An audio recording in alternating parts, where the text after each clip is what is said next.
Bien, pues estamos aquí en Guatemala y obviamente había que platicar con los paisanos. Hemos platicado con hermanos de diferentes partes de América Latina, Centro, Sudamérica. Y estoy con un hermano nuestro de la provincia, de los Santos Francisco y Santiago. Su nombre completo, Fray. Fray Marco Antonio Ballesteros Medrán, a su Bien, orden. ¿qué oficio tiene usted ahí en la provincia? Soy auxiliar en el equipo de Procura de Misiones. Como su nombre lo dice, es buscar lo necesario para nuestras misiones franciscanas, en este caso las que tenemos en la Preparatoria del Nayar con nuestros hermanos indígenas. Entonces esta comisión se encarga de buscar fondos y promocionar las misiones de nuestras misiones, fondos para los misioneros. Bien, bueno, pues ahí está la invitación también. Después ponemos ahí el número de WhatsApp para que se puedan comunicar si alguien quiere apoyar las misiones. Claro, bienvenido. Que sea este espacio también para aprovechar eso, ¿no?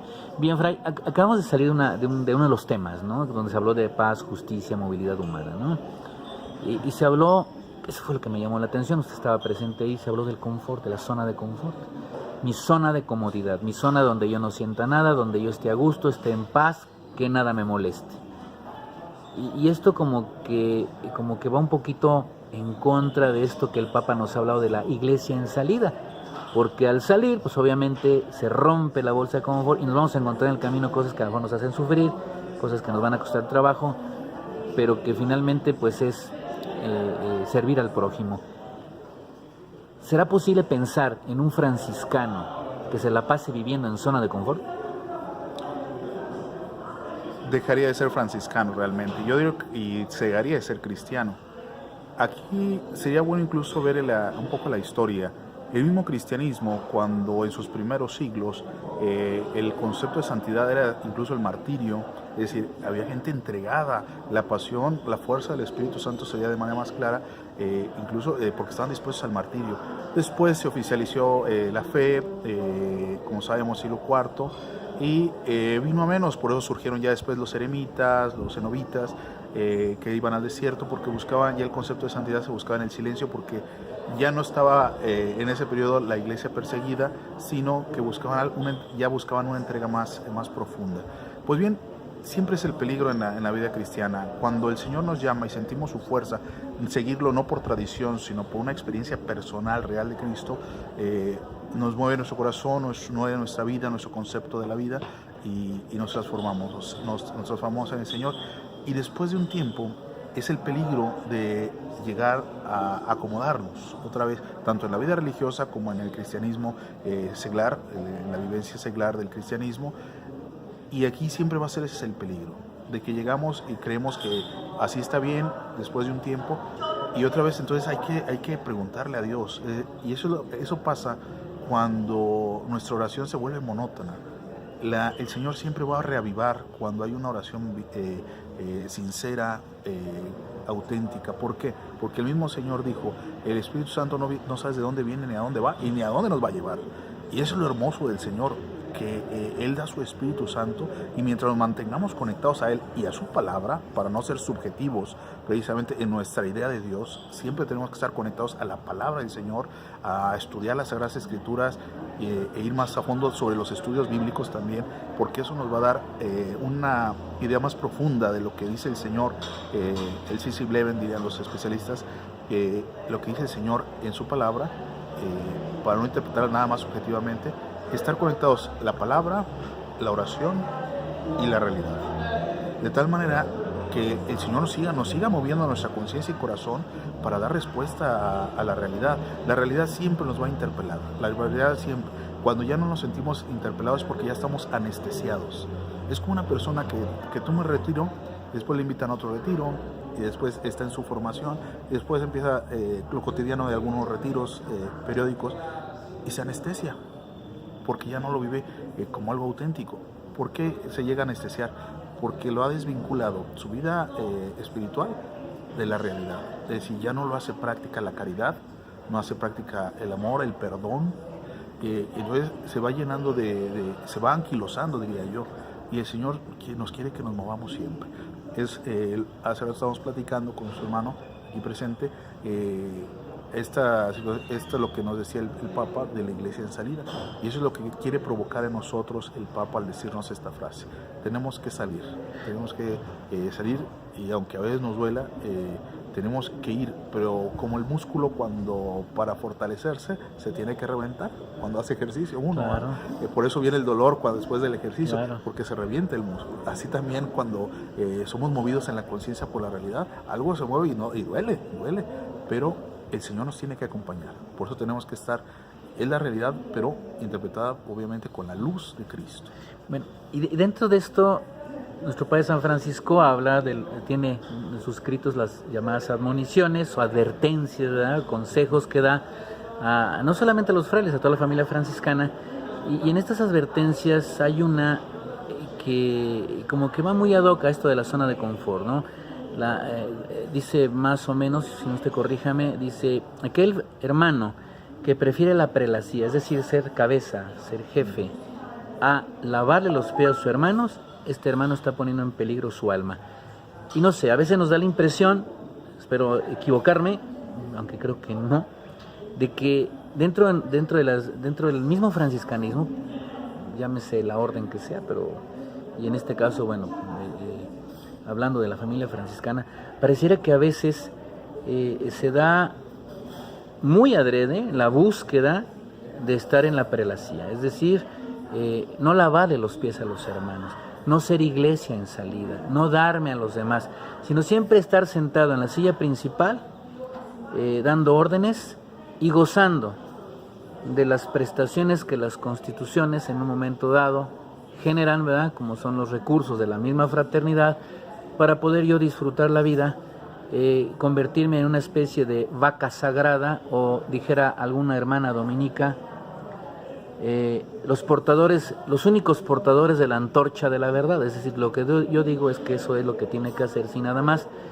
bajo el pretexto de que los hermanos no quieren participar, de que no hay más hermanos que quieran participar, aunque a veces pareciera que hubiese mayoriteos políticos para lograr la posición que estoy buscando. Y esto se confirma muchas veces porque pasan los años y se dan los capítulos y aparecen los mismos nombres, pero nada más dándole vuelta y vuelta y vuelta en las fraternidades.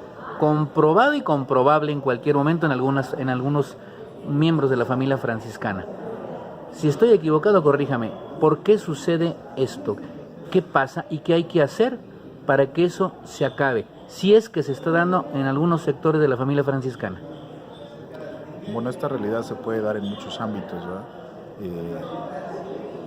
Aquí la base tiene cuando el servicio o la prelacía puede ser, está visto como un coto de poder y no como de servicio. El no lavar los pies, sino el servirse a sí mismo. Cuando existe este error de percepción, entonces sí están estos peligros. El quererse anquilosar en el mandato, ¿no? en dar órdenes y sentirse a gusto dando órdenes, en vez de sentirse a gusto sirviendo.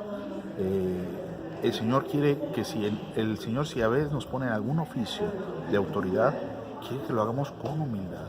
Y eso incluso puede tener grandes beneficios en el sentido, incluso el Señor va dando autoridad cuando tú lo haces con amor y cuando lo haces por amor y servicio a los hermanos. Aquí hay dos puntos importantes. Uno, quien se puede acostumbrar al servicio de la autoridad y al principio puede hacerlo con cariño, con amor, pero pasa el tiempo y se acostumbra a ese oficio. De tal manera que como diga Francisco, que cuidado cuando ya te duele, si te quitan del oficio de la autoridad, ¿verdad? Porque entonces ya no está bien. O sea, tal vez ya ahí el Señor ya no está ahí en el corazón. Entonces, tenemos que tener cuidado de eso. Tenemos que estar siempre abiertos a que el Señor, si nos puso en un servicio de autoridad, hacerlo como Dios quiere, no como nosotros queremos, sino como Dios quiere, que es servir a los hermanos. Y por otro lado está aquello de que los hermanos no quieren comprometerse también en los servicios de autoridad, de tal manera que eso hace que otros hermanos se queden por mucho tiempo en el mismo oficio, pero eso sí, después detrás están las quejas. Ya ven, quedó otra vez el mismo hermano y todo eso, y se quejan cuando ellos mismos lo están poniendo después. Es decir, cuando se pregunta y otros ya no, nadie se quiere comprometer, entonces quieren, que se comprometa a fin que ya sabe. O sea, ese súbdito tampoco quiere ser iglesia en salida. Así es. Ese súbdito también es comodino, porque tampoco quiere comprometerse. Recuerden, todos vamos aprendiendo en el camino. puede ser en el servicio o en la autoridad, todos tenemos que aprender a servir a Dios. Diremos en México, tienes el gobierno que te mereces. Llevándole ese ámbito político también es parte de eso. Sí. No siempre que el que te mereces, ¿verdad? Porque yo creo que ya, o sea, la situación política actual ya está tomando otras dimensiones, muy serias, ya es más complejo, es otro. Claro, eso es otro tema. Sin embargo, Fray, también se llegan a escuchar expresiones, ¿no? Por esta repetición, en algunos casos viciosa, ¿no? Viciosa, por la forma como se llega, por todo. Es más, se prepara hasta el terreno para que yo pueda llegar, abusando de la inocencia de los hermanos. Y llega a escucharse expresiones tales como: los hermanos ya están cansados de lo mismo. Y esta expresión podría explicar también entonces por qué a veces las fraternidades van disminuyendo, se van haciendo viejas. Posiblemente porque no están dando el testimonio que se esperaba que como franciscano se diera. Tal vez en parte. Otra cosa es acostumbrarnos a lo mínimo exigido por las constituciones. Si vivimos las constituciones, ya sea en nuestra orden, obviamente, y primero nos lo aplico a nosotros como franciscanos o FM, viviremos, tal vez sería más libre. Pero aquí la cuestión es que a veces nos acostumbramos a vivir lo mínimo exigido, y a veces ni eso. Entonces el Señor quiere que partamos. Las estructuras, las constituciones, los estatutos nos tratan de resguardar lo mínimo para conservar nuestra identidad como franciscano, como cristianos, ¿verdad? Y en la espiritualidad franciscana. Entonces, si nos acostumbramos a veces a lo mínimo, a observar lo mínimo, pues llega este peligro, ¿no? de aquilosarse espiritualmente. El hermano Juan Rendón de Colombia, que fue precisamente el expositor de este tema sobre el cuidado de la creación, la movilidad humana y la cultura de la paz, tocó un punto que se me hace medular. Si la formación permanente anda mal, la formación inicial, por lo tanto, también, porque la responsabilidad de la formación es de toda la fraternidad. Así es. Entonces, ¿pudiera ser que esté sucediendo esto porque la formación permanente anda mal? Hay que entender también que quien entra a las primeras etapas de formación es porque es alguien que es atraído. ¿Y por quién es atraído? Es obviamente por alguien que ya lleva un camino más adelantado en la espiritualidad franciscana. Y si no hay este ejemplo de alguien que ya está más, tiene más tiempo en la formación franciscana o en la vida franciscana, entonces hay algo en la formación permanente que no lo está haciendo ser testimonio y testigo, de tal manera que el que empieza en las otras etapas primeras pueda aprender del otro. O sea, que no se le exija nada más y eso pasa también incluso a veces en nuestra formación religiosa, que se le exige mucho a quien está en las primeras etapas, cuando falta todavía más el testimonio en los que ya están comprometidos definitivamente, ¿no? O estamos comprometidos definitivamente. Algunos podríamos pensar que también el desapegarnos mucho de nuestros hermanos frailes, que son muchos de ellos obviamente presbíteros, religiosos, este desapego, querer entender que yo FS soy gobierno, también tengo gobierno, cierta independencia, pero a veces tan marcada que a veces hacemos a los frailes a un lado. Cree que este olvido de recordar nuestros orígenes nos pueda llevar a que se dé exceso de confort y en un momento dado la debilitación de esta espiritualidad, el hecho de no estar muy pegados con ustedes. A veces como que es que el fraile me quiere decir esto, bueno, pues que el fraile es el asistente. ¿Piensa usted que en un momento dado, también por no hacerles mucho caso a ustedes, por no tomar en cuenta su consejo, con humildad obviamente, con caridad, el querer vivir libres como aves, olvidándonos de los orígenes, de que ustedes son los que nos tienen que atender, piensa que esto también puede ser un problema, que hace que la espiritual se vaya diluyendo y se vuelva algo más light, el ser franciscano, en el caso por ejemplo de los franciscanos seglares? Bueno, ahí sí no me atrevería a decir si ese sería la una parte, pues. O sea, tal vez sí afectaría. Yo diría que tal vez sí se afecta. Se afecta en el sentido de que como religiosos en los que hemos obviamente entregado nuestra vida y tenemos más años de una formación, pues más de tiempo completo, por así decirlo, Así es. que el seglar, que tiene más dividida su vida, entre comillas dividida, ¿verdad? Su vida entre la familia, sus ocupaciones y su formación franciscana, teórica, por así decirlo, lectura. Obviamente se espera que nosotros estemos mejor preparados, o sea, eso es normal. Si ellos tuvieran todo el tiempo para los hermanos OFS, tuvieran todo el tiempo de formación, pues estuvieran tal vez hasta mejor preparados. Pues bien, se espera también de nosotros como religiosos asesorar. Y eso es bueno, y qué bueno, y es necesario que estemos dispuestos a acompañar a nuestra familia seglar franciscana, que Dios nos la ha dado, así como Francisco, y se agradece yo porque en el testamento reconoce precisamente que le ha dado hermanos, y no solo nosotros como religiosos en cuanto a los votos de vida religiosa, sino también los de hermanos de la OFS. Ahora bien, otra parte también es de que hay muchas fraternidades OFS que no se puede abarcar la asesoría personal, no se puede dar un acompañamiento personalizado. Ese sería también otro de los puntos. Yo creo que aquí algo importante en esto que podría empezar a dar soluciones es tener en claro que